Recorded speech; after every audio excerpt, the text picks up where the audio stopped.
कि वो ब्राह्मण देवता तुरंत मृत्यु को प्राप्त हो गए, मर गए, शरीर छूट गया। अब उसको ये बात पता लग गई कि विष में कोई मिलावट नहीं है, तो बिल्कुल शुद्ध विष है। एक बूंद से ही आदमी मर गया तो विष तो शुद्ध है। लेकिन फिर मीरा को क्यों कुछ नहीं हुआ?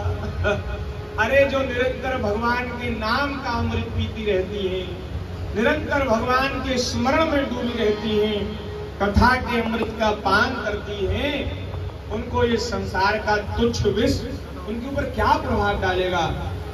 और जब मीरा जी को पता चला कि ब्राह्मण मृत्यु को प्राप्त हो गए मेरे कारण, उनको बड़ा दुख हुआ। भगवान का चरणामृत लेके आई, उनके मुख में डाल दिया, वो ब्राह्मण भी जीवित हो गए। ऐसी कथा आई वर्तमान में।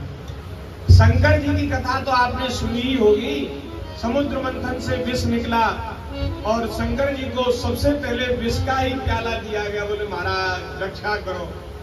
बोले बाबा कहने लगे कि भाई अमृत तो खुद पीना चाहते हो, अमृत जब निकलेगा तब मुझे याद नहीं करोगे कि भोले बाबा आपने विष पिया था, थोड़ा अमृत भी पी लो। किसी ने भोले बाबा को याद नहीं किया। और अब तुम्हारे ऊपर संकट आया, विष निकला तो मेरे पास दौड़े दौड़े आए। लेकिन कोई बात नहीं, जिसका जीवन दूसरे के काम आ जाए, वास्तव में जीवन उसी का सार्थक है? नहीं तो अपने ही लिए जी रहे हैं, अपने ही काम आ रहे हैं। और बहुत से लोग तो अपने भी काम नहीं आ रहे। कल प्रभु जी कह रहे थे उसका सत्संग में, महाराज जी कह रहे थे ना, बहुत से लोग तो ऐसे हैं कि अपने भी काम नहीं आ रहे। बहुत से लोग तो ऐसे। तो जो दूसरों के काम आ जाए वही जीवन है। तो भोले बाबा श्री राम श्री राम श्री राम कह करके उस विष के भरे हुए महाराज प्याले को पी गए और शंकर जी को कुछ नहीं हुआ। और भगवान का एक सुंदर श्रृंगार और हो गया। हमारे भोले बाबा गौर वर्ण है, सफेद एकदम श्वेत वर्ण है। ऐसे कर्पूर होता है, कपूर सफेद, ऐसे कर्पूर गौर है। अब जैसे ही वो प्याला पिया तो शंकर जी ने सोचा कि हृदय में तो मेरे रघुनाथ जी रहते हैं, प्रभु रहते हैं, तो ठाकुर जी को विष से पीड़ा न हो, इसलिए कंठ में ही विष को रोक लिया, स्थान दिया। श्वेत वर्ण के गौर वर्ण के शंकर जी और कंठ हो गया नीला, तो भोले बाबा का आभूषण बन गया। शंकर जी हो गए नीलकंठ। बोलिए नीलकंठ महादेव की जय। भगवान का एक नाम है ना नीलकंठ। उनका कंठ गला नीला हो गया, आभूषण हो गया। अब महाराज उनके ऊपर कोई प्रभाव ही नहीं हुआ। जिस विष की ज्वाला से, गंध से सारे देवता त्राहिमाम त्राहिमाम कर रहे थे, आप सोचिए भोले बाबा वो पूरा विष पी गए, उनको कुछ नहीं हुआ। क्यों नहीं हुआ? अरे वो निरंतर तुम पुनि राम राम दिन रात, रात दिन तुम पुनि राम राम दिन रात, सादर जपहु अनंग अराती, सादर जपहु अनंग अराती, तुम पुनि राम राम दिन राती, तुम पुनि राम राम दिन राती, तुम पुनि राम राम दिन राती, तुम राम दिन राती, सादर जपहु अनंग अराती, सादर जपहु अनंग अराती। अनंग आराती माने कामदेव के शत्रु। कामदेव के शत्रु भोले बाबा रात दिन श्री राम नाम का आस्वादन करते हैं, पान करते हैं, अमृत का पान करते हैं। उनको महाराज उनके ऊपर क्या विष प्रभाव डालेगा? तो सच्चा अमृत तो भगवान की कथा है। अमृत है हरि नाम जगत में, भगवान का नाम अमृत है। नाम और कथा एक ही है। अमृत है हरि नाम जगत में, इसे छोड़ विष पीना क्या। अमृत है हरि नाम जगत में, अमृत है हरि नाम जगत में, इसे छोड़ विष पीना क्या। इसे छोड़ विष पीना क्या। हरि नाम नहीं तो जीना क्या। हरि नाम नहीं तो जीना क्या। हरि नाम नहीं तो जीना क्या। हरि नाम नहीं तो जीना क्या। हरि नाम नहीं तो जीना क्या।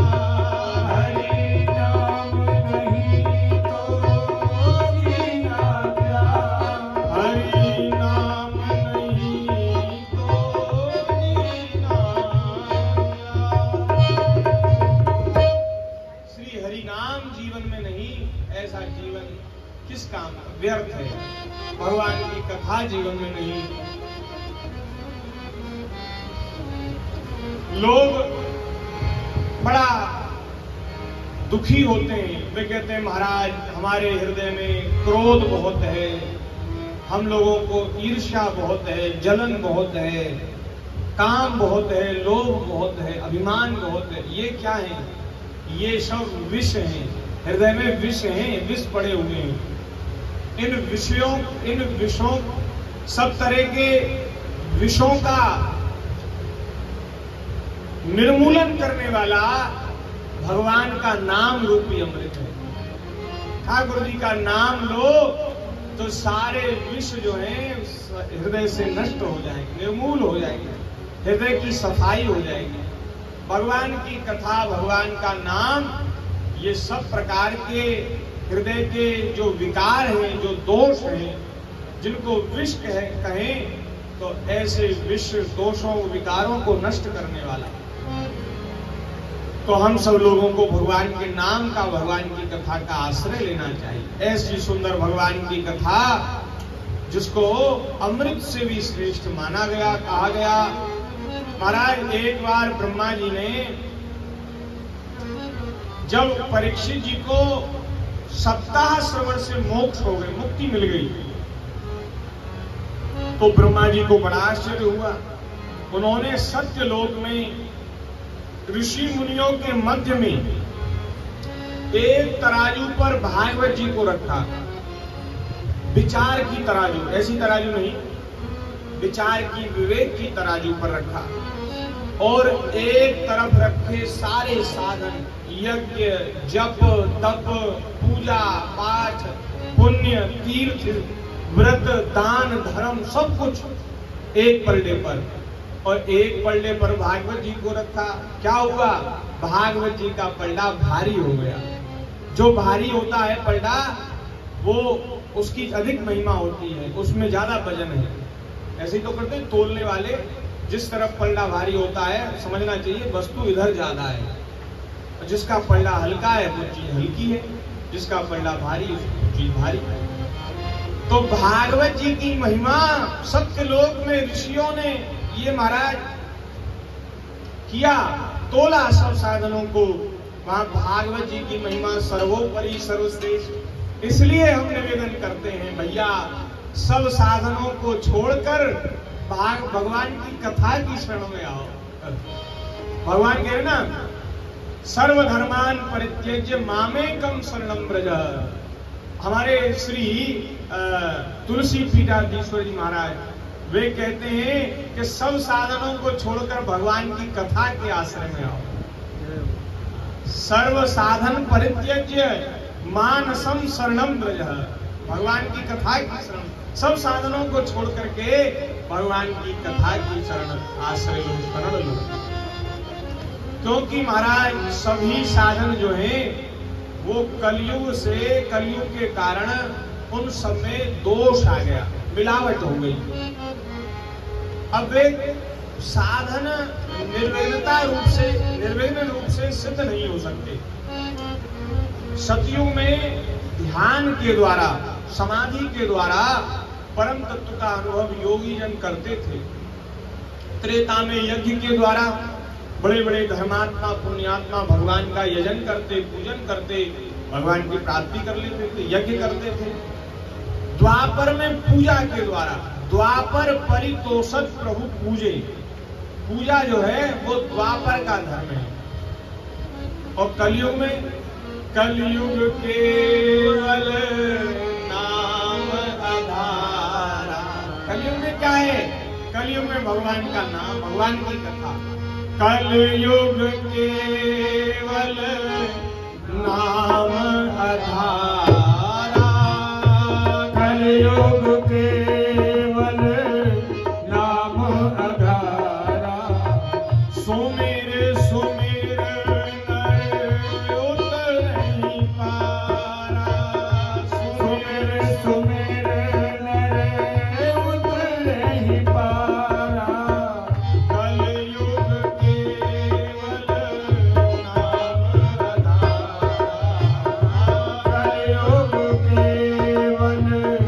नाम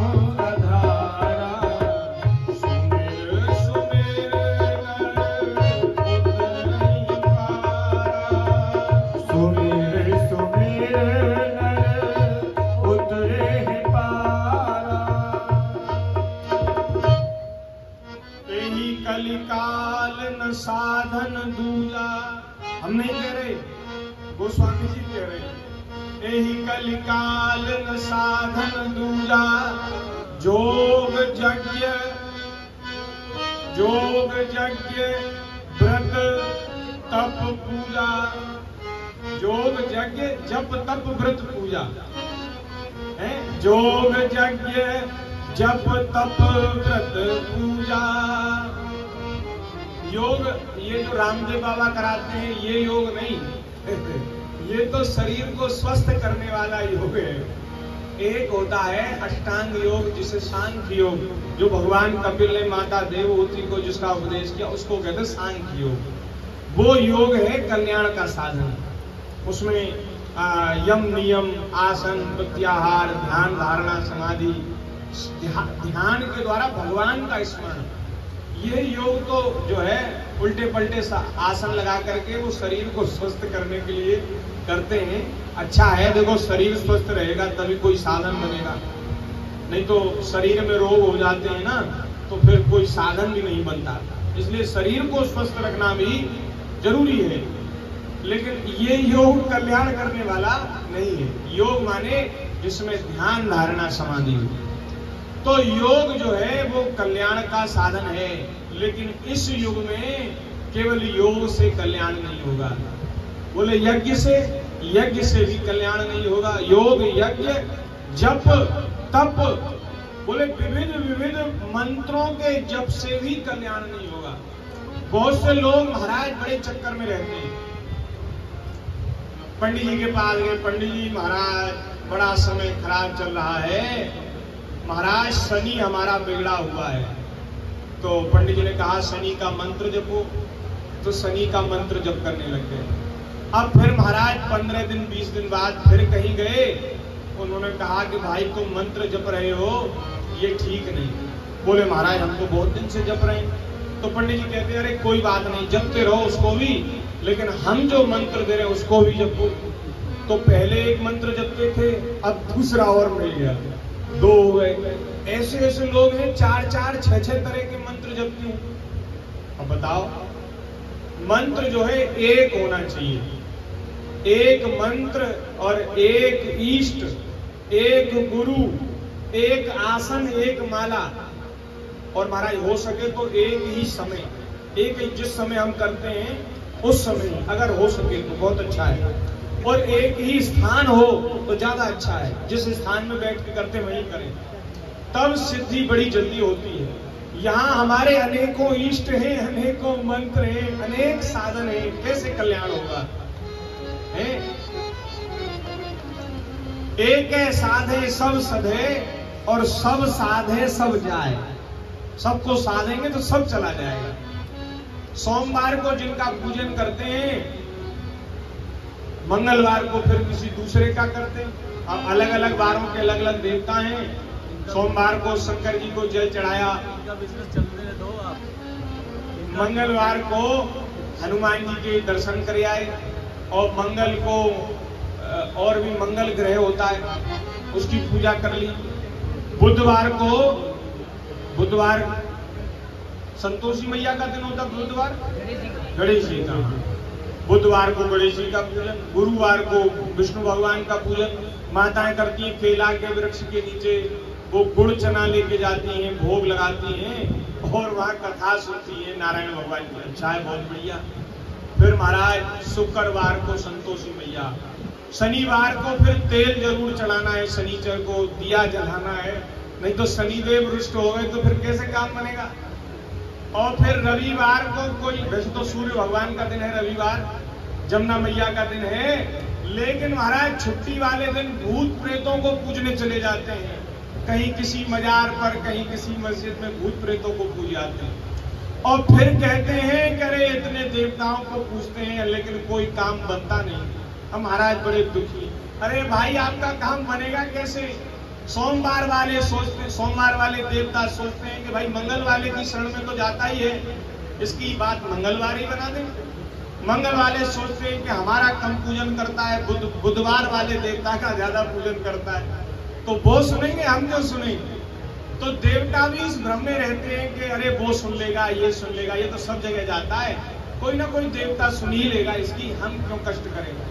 अब बेचारा 5 मामन को भांजो नौतो डोले। सुनिए कहावत आपने, जिसके 5 मामा होते हैं वो महाराज कहीं भोजन नहीं कर पाता, वो सोचते हैं वो खिला देगा, वो सोचते हैं वो खिला देगा, और वो भूखा ही रह जाता है।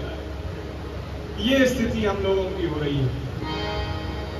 तो महाराज अनेक साधन से, अनेक मंत्रों से काम नहीं बनेगा। मंत्रों को जपने में भी एक विशेष विधि होती है, मर्यादा होती है। उस मर्यादा का पालन नहीं करेंगे तो मंत्र का जप भी निष्फल हो जाएगा। तो बोले जप से काम नहीं होगा, तप से भी काम नहीं। अब तप तो हम लोगों से बनता ही नहीं। शरीर ऐसे हमारे आलसी हो गए, इतने बिना काम के हो गए शरीर कि अब तपस्या, महाराज तपस्या तो दूर की बात है, भूल जाओ। अब तो सुख लोग कहते हैं महाराज ऐसा साधन बताओ कि कोई कष्ट ना करना पड़े और बात बन जाए, सुख सुविधा में रहकर के ही हमारा कल्याण हो जाए। ऐसा उपाय भी है, हाँ क्यों नहीं है, सब उपाय है। युक्ति से मुक्ति है, समस्या है तो समाधान है, सब बात है। तो लेकिन तब आज का जो मानव है वो तप के योग्य नहीं, ये बात तो आपको माननी पड़ेगी। तपस्या नहीं बन सकती। एक दिन व्रत रहने के लिए भी कहो तो महाराज एकादशी का व्रत रहने के लिए कहते हैं ना, तो 2 दिन पहले से एकादशी की तैयारी होने लग जाती है कि एकादशी का व्रत है, उस दिन क्या क्या बनाना खाना है। ऐसी हम लोगों की स्थिति। अरे व्रत का मतलब है उपवास करना, माने बिल्कुल अन्न जल का और फलाहार बिल्कुल त्याग कर देना, उस दिन तप करना, इंद्रियों को संयमित करना, इसलिए व्रत रहा जाता है। और दिन इतना खर्चा नहीं है भोजन का, एकादशी को ज्यादा खर्च लगता है। एकादशी के दिन ऐसे पकवान मिष्ठान बनते हैं कि उनमें ज्यादा खर्चा है। लो बढ़िया बढ़िया व्रत रहे तुम तो, ऐसे व्रत से बताओ क्या लाभ होगा। लोग कहते हैं महाराज एकादशी को तो 11 बार तो खा ही सकते हैं, अगर 12 बार खाया तो नष्ट हो जाएगा, 11 बार तो खा ही सकते हैं। एकादशी का मतलब 11 बार खा लो। और भैया लो, दूसरे दिन तो 2-3 बार 4 बार खाते थे, आज 11 बार खा लिया, ये व्रत हुआ। ऐसे हम लोगों के व्रत हुए। तप करने के नाम पर हम बहुत सारे दूसरे उपाय ढूंढ लेते हैं, तप नहीं बनता। योग यज्ञ जप तप व्रत भी नहीं बनता। व्रत की तो अभी बात बताई। पूजा में भी भगवान की सेवा में 32 तरह के अपराध होते हैं।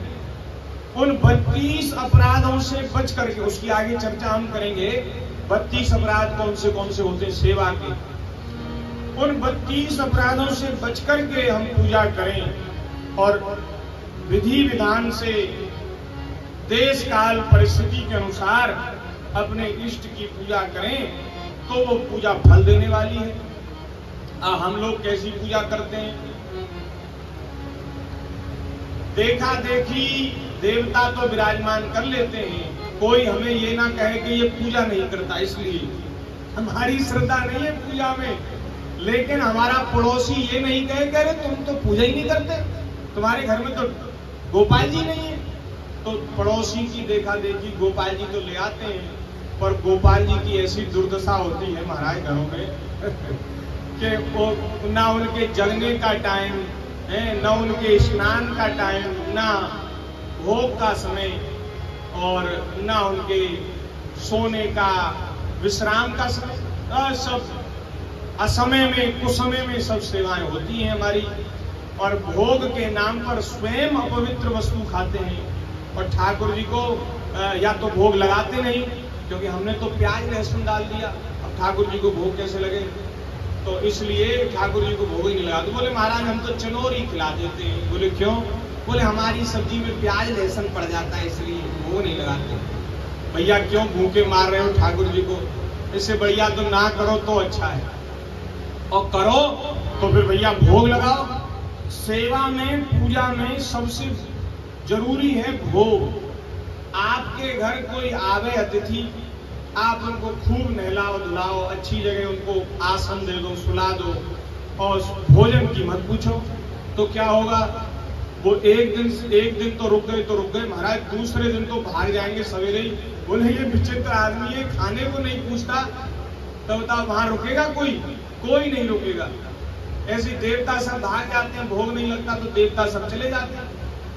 भोग जो है वो सबसे जरूरी अंग है पूजा का, और भोग में ही हम भूले हैं, भोग नहीं लगाते ठीक से। बाजार की अपवित्र वस्तुएं हमारे आहार में आती हैं और उनको कैसे भोग लगाया जाए? तो महाराज हम निवेदन ये कर रहे हैं कि सारे जो साधन कल्याण के थे अब वो इस कलयुग में एकदम व्यर्थ हो गए, निष्फल हो गए। यही कलिकाल ना साधन दूजा, योग यज्ञ जप तप व्रत पूजा। यही कलिकाल ना साधन दूजा, योग यज्ञ जप तप व्रत। क्या करें, कैसे कल्याण हो? राम ही सुमिरिए गाइए राम, संतत सुनिए राम गुण ग्राम ही। इससे होगा कल्याण। बोले राम जी का स्मरण करो। स्मरण में, भगवान का स्मरण करने में, याद करने में कुछ नहीं लगता, कुछ नहीं लगता। आप खाली बैठे हैं और ठाकुर जी को याद कर लो। जैसे माता अपने बालक को स्मरण करती है, याद करती है, बालक कहीं दूर हो और माता उसकी याद